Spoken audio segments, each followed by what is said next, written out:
we've got the BCSN top 5 ready to debut. So again, we Black College Sports Network, we don't do preseason rankings. We let everyone else do those. We kind of wait for the action on the field to kind of play out before we actually debut our BCSN top 5 computer-based rankings. And so there's no voters because we know sometimes we are voters, so we know what it can be like for voters. But no, we let the computers tell us. And we have a great algorithm. Your computer rankings from other services are factored in. Your performance against teams within divisions, above or below, home games, away games, neutral site games. Even a slight margin is considered. Your win margin and your loss margin are also factored into this.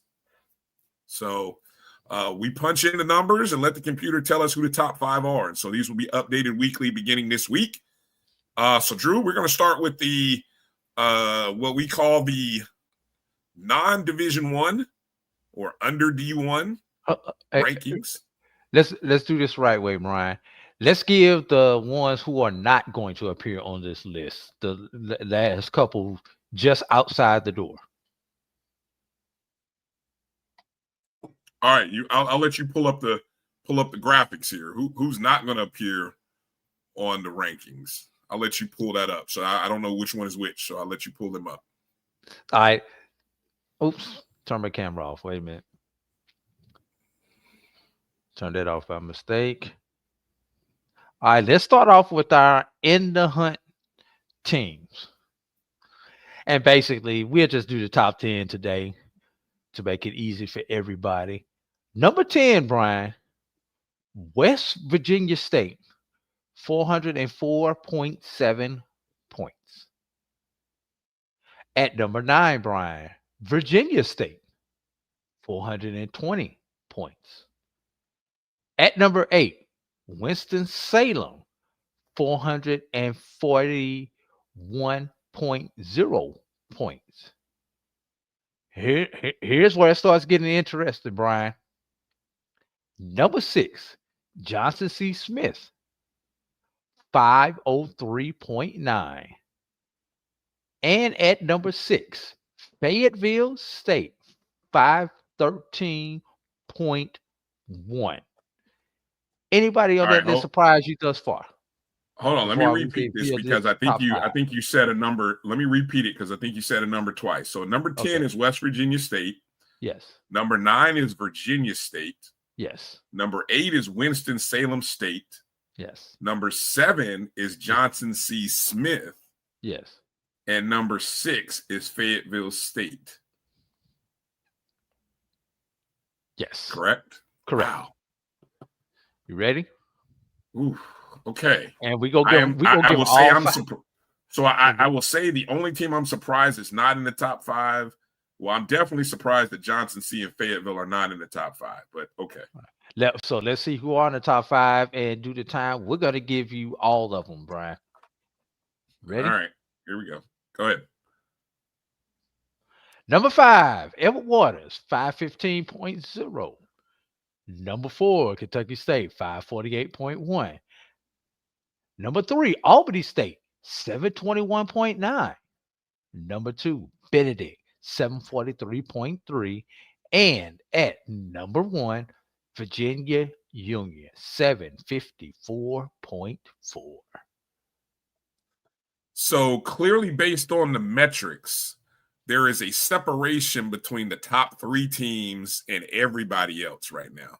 Correct. I mean, there's over 100-point difference after Albany State. Okay. I see that. That's interesting. And again, off just standings alone.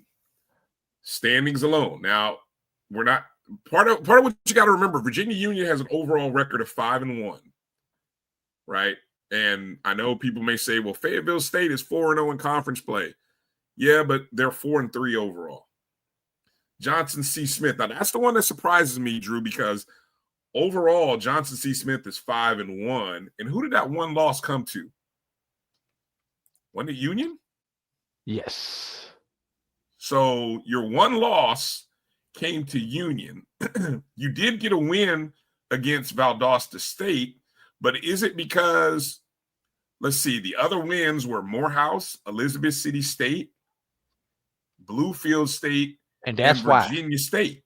That's like, why. The quality of the wins, huh? Yes. The quality of the wins.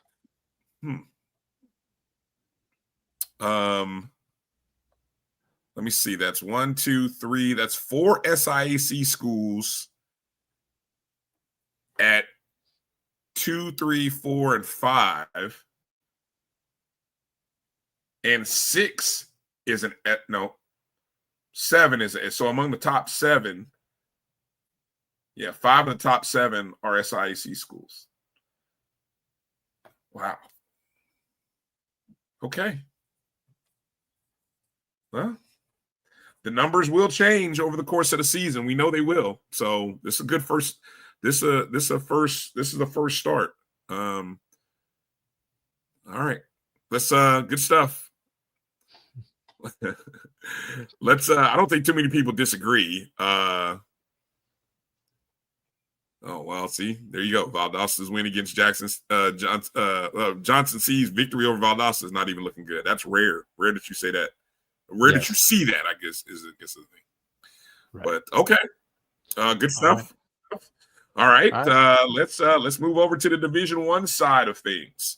Let's take a look at what the Division I side looks like. Who's let me write this down here. This is who is in the hunt from 10 to 6. We'll start off with our in the hunts. How about Grambling State? 320.1. Howard, 336.0. Bethune-Cookman, 344.5. Alabama A&M, 420.3. And Prairie View A&M, 463.7. I think I know where the is going to come from with that one. Yeah, Prairie View not being in the top 5 is kind of interesting. Very interesting. So if they're sitting outside of the top 5, I'm interested to see who's sitting at 5 and 4, honestly. All right. Let me know when you're ready. Let's go. Let's see what the first top 5 looks like. Why is Grambling in the hunt, Edwin? By default, because I went 10. That's the only reason why. Well, hold on. You got to put somebody at number 10. Edwin, they're 3-3. I mean, look, they give them credit. They're 500. I mean, they're 3-3. They are what they are right now. They're the middle of the road average team. Yeah. All right. I don't know if they're 10. The scary part, Drew, I don't know if they're 10 better teams. That's how bad it is right now. I don't know if they're 10 better teams.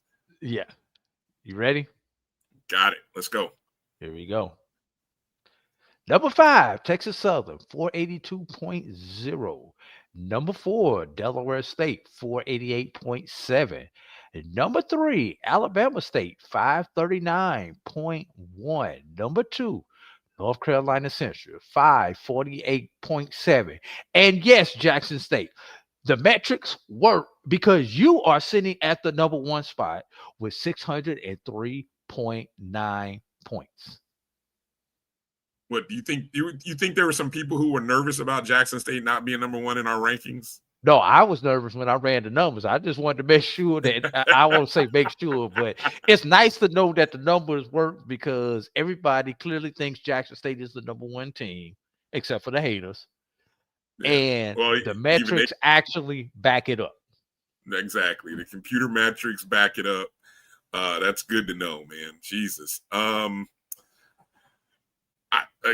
Top 3 teams are the top 3 teams. It is interesting to see. Look at the difference between 2 and 3. It's not much. I was telling somebody else that this morning. I don't think there is much of a difference between Alabama State and North Carolina Central. I think both of them are 2 of the top 3 teams. Yeah. The respect that Delaware State has gotten, and I am so excited to see what their game. I mean, this is a big time matchup for them against North Carolina Central in 2 weeks. Yeah, big time. And I wonder how much different the polls would be had Texas Southern not been able to get. Think about this, Drew. Texas Southern, a last second win over Prairie View. No, excuse me, a last second loss to Prairie View. A 1-point win over Grambling. And who was it they snatched a victory from late? Was UAPB. it UAPB? I mean, pretty impressive for Texas Southern, finding ways to win. Stop it, Sly. Stop it. All right, how many SWAC schools have they beaten? 2? 2. But you know what, Sly, they haven't beaten 2 of the good SWAC teams. At this point, they've beaten 2 of the bottom 6 or bottom third. If you want to say the bottom third, bottom 6, however you want to say it, they've beaten those 2 teams, 2 of those teams. So, there we have the team that I'm looking to see will rise, Drew. I'm intrigued to see what happens with Bethune, A&M, and Prairie View. I'm interested to see how, like, I think there's going to be some fluidity between 4 and 8. Yeah, over the next couple of weeks. And I'm gonna throw this out. Given next week's schedule, a Prairie View win should replace Texas Southern because Texas Southern is playing VUL. Yeah. Just knowing how the metrics work. Yeah. Good stuff. Good stuff. No, you know what? It was Valley. We were talking about who Texas Southern snatched a victory from. Oh, Valley. Valley. Okay. Yeah, they blew out UAPB 51-7. And they took a they good. I was just gonna say, finish up, Brian. Go ahead. Well, go ahead. Go ahead. What you were saying. Go ahead. I was gonna say one thing about this. When you look at these schedules and these top 5s, everybody on here has played a D2, and everybody has played an FBS in this top 5.